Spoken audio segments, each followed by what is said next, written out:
give everybody in this crowd permission to look around one goddamn time. Everybody just take a look around. You don't gotta look at me for a second. Reset your neck. It's dark in here.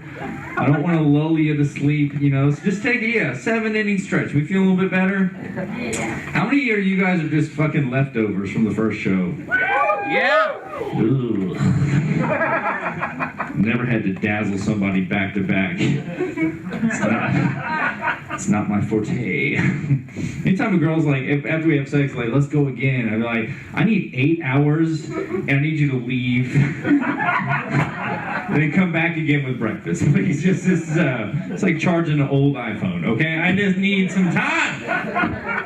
I used to be very religious. She was doing a Jesus joke earlier. Anybody else raised religious? Any old church kids in here? Yeah.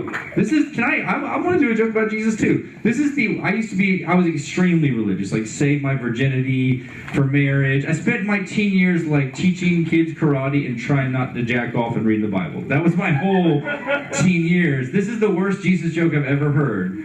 Why do women love Jesus? Because he's hung like this, everybody. Hell, let's set the bar low and work from there. Come on, Greenville.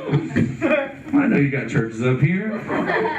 It's okay. No, I probably know more about the Bible than all of you. So how about that? How about that? That's a lame brag, right? No one's into that. No, but I was raised religious. I got a lot of bad ideas about sex from the church. I was told that every time you have sex with somebody, you give them a piece of your soul. Anybody else hear that growing up? Yeah. By the way, that's not. It took me years to realize that's not Christianity. That's the plot from Harry Potter 6. That's the Horcrux, guys. I don't know. It's funny though. So I'm not religious now, and these friends of mine, they're not religious. They asked me to conduct their wedding, and I was so honored. And so I flew to New Mexico, and I was doing the wedding. I was really nervous, and right before the ceremony, her like old ass dad tried to come for me, and privately he's like, on what authority are you doing this wedding? I was like, the internet. Fuck you. I don't know. What do you want me to do? Like some weird like binding spell? I'm not a wizard, sir.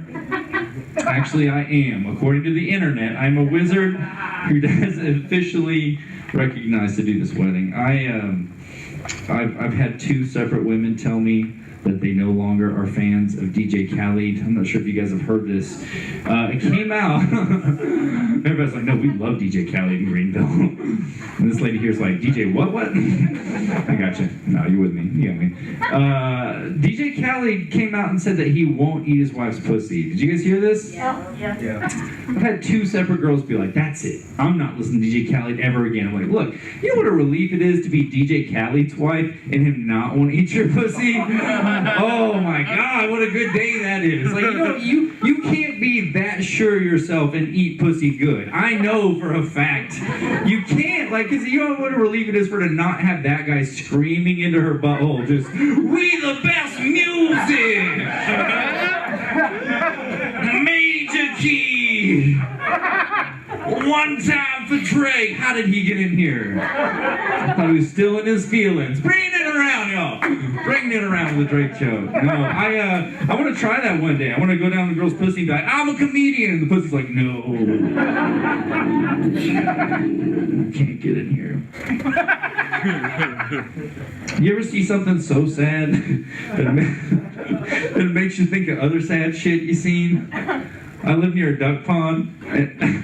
You shouldn't give ducks bread. Do we all know this? All right, I just want to make sure. That's my cause. If I ever go on Celebrity Jeopardy, I'm fighting for the Facebook post that says "fuck you if you give ducks bread." That's my charity. And but I saw this duck, and he had a foot injury, so he had to hop like this. And I was like, it's so sad. It also looks like a duck who just rolled his ankle and picked up basketball. It's just like, shit. Anyway. That's just in my head. And seeing that duck, I felt so bad. I was like, this is exactly what it feels like on the inside for me when I see my friend's cover band Facebook invite. I'm like, no, John. I'm never gonna come watch you play at Wild Wings on a Thursday from 6 to 11. That's when you know your band sucks, when you do an 8-hour shift of white guys playing No Woman, No Cry. Nobody cares. White guys were born knowing how to play No Woman, No Cry. It's the one soul thing we have. That's the only soul white guys get, man. That's it. Yeah, that wasn't great. That was a new one. That's cool. Healthcare is a big problem in this country. You guys got insurance? Make some noise if you got that insurance. Yeah? Yeah! Oh, you think you're better than me? No, I'm kidding. There is a guy in Charleston named Byron. He's a world famous homeless guy, and he will crack your back for $5. Which, by the way, that's how much a back crack should cost. Okay, chiropractors is junk science. Anyways, but here's the best part. He's a scary guy with a beard, and I saw him about to do it, and on this fragile white girl, and he's getting behind her like this, and he's getting his hands positioned, and right before he does the back crack, before that one, he does that Steven Seagal neck twist. It's like that, the under siege kill move. That's what chiropractors do for money. Anyway, so he's about to do it to this scared little white girl. Right before he does it, he whispers in her ear, he goes, "I'm about to show you Jesus." There's nothing you can start with, "I'm about to show you Jesus," that I will let you finish. Unless it's acid being dropped in my mouth. And I'm like, oh my God, Jesus is fucking lit. Man. Life, guys. It's tough out here. My neighbor is not racist. He's a lovely, older white gentleman that would also look like a great racist in a movie. He just has that look. Like, you are the nicest guy and your wife is black, but if you called me boy, or I don't know, if you cracked a whip on somebody, I would believe it. And so I just try to be careful around him, because I don't think he's aware how he comes across. He's got 3 old-ass dogs. One of the dogs' name is Snickers. Perfectly good name for an old-ass dog. No problem. Until you're in my neighborhood, which isn't the best one, and you're screaming it at 7 in the morning. Just going, "Snickers! Snickers! Snickers! Got me all Snickers!" I'm gonna keep doing this joke. Snickers! I pulled him aside. I was like, "John, that is so not cool." It's like, "John, the way you should say it, be more cool, is if you said Snickers." That's the worst part of my set. I promise we will take it to more comfortable territory, okay? Can we take a deep sigh of relief? Woo! We got it, guys. We came through. I watch an okay amount of porn, okay? A lot of comics like, "I watch porn all the time." I'm busy, making porn for myself. But I also watch a fair amount of porn because I want to be hip to what's cool and, be a good lover. And the whole new thing now is MILF porn. You guys up to date on this? Nah, you aren't. It's cool. The whole cougar porn thing is a big fetish now. And the other day I was watching a weird one. It really caught me off guard. It's this younger guy. That's the fantasy. And an older cougar. And they're fucking doggy style. And he's like, "You'd like that? You'd like that? You'd like that? You'd like that?" And you'll never believe what happens next. The cougar just turns around and just goes,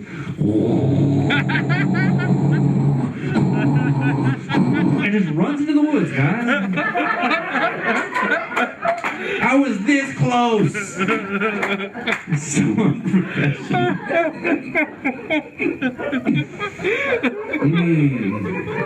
There's 4 guys in this room that love me. That is enough. That's all I need. The best part about doing comedy is doing comedy for people that don't like you. That's what I've learned. And so recently, this friend of mine in upstate, he's like, "Hey, do you want to do a comedy show for a motorcycle club?" And I was like, "Yes, I do." So of course I do. It's a gang. I was like, "All right, sure." He's like, 2 days before, he calls me up and he said, "Actually, it's a rebel flag motorcycle gang." And it's now I have to do the show. So I want to know what happens when Seacoast Church youth pastor walks into a racist organization to talk about his gay brother and his balls? I just want to know. I have to know. And they were an oddly supportive crowd for a bunch of bigots. I have to say that. For a bunch of terrible people. But I have this thing in my heart where it's like, I can't change who I am, and I have to do a joke about the rebel flag to them, or, you know, it's not integrous. And so at the end of I was doing it at the end of my set, just in case. So this is the truth. This really happened. I was at the end of my set, and I was like, hey, you guys have been great. And I was like, I'm thinking about getting a tattoo. And they're like, woo! I was like, I'm actually thinking about getting a rebel flag tattoo. And they're like, fuck yeah. They thought me swung me just a little bit. Like, yeah. And it's like, but I want to get it right above my ass. And then they all went quiet. Because even hillbillies have a sense of traps, right? You know? They've all seen To Catch a Predator, whatever. They know a little bit about how baiting behavior works. I was like, yeah, I'm thinking about getting the rebel flag right above my ass. That way my boyfriend will have a moral dilemma when he's fucking me. Just a little, like, I'm the Bessengers of anal. Just that one, like, oh, it's so good, but is it worth it? I don't know if I can support it. I'm kidding. And then one weird hillbilly in the back was like, okay. And I was like, I'm getting out of here right now. I'm an ally. I'm not even gay, but I'll be gay for this show. There was no pay, so I can't even make a hack gay for pay. Sex joke. I teach kids jiu-jitsu for a living. You all heard that in the first set, right? I had to burn all my good jokes. I'm kidding. I teach kids jiu-jitsu for a living, and I love it. It gives me joy. I love teaching kids. It makes me happy. But in my personal life, I've only been in a couple relationships, but I just tend to attract women who the height of their fetish is to have sex with me in a car. I'm not saying they're great people. I'm just saying that that's what they're into. And this is like this weird dichotomy for me, because I want to get more students for my kids' jiu-jitsu business. So I thought about getting my car wrapped like a florist does, you know? But I can't be parked in the back of like a Publix, getting an old sad hand job in a car that's wrapped like with little kids wearing jiu-jitsu outfits, spinning nunchucks with a list of virtues on the back, just like focus, honor, discipline, teamwork, strength, integrity. None of those virtues led to what is happening in this car. I've lost all the church people tonight. I don't know, man. It's hard dating. Anybody dating here?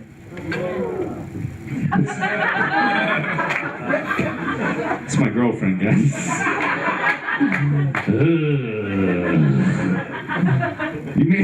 Your sound of dating is the same sound when I look at leftovers. It's like, fuck. How's it going with your dating life, ma'am or sir? It's so dark in here, I can't tell. What's up with it? Oh, the girl? Yeah. I gave up. Did you kiss dating goodbye? That's a great Christian reference that none of y'all get. Thank you. What's the hardest part about dating? The long responses. Exactly.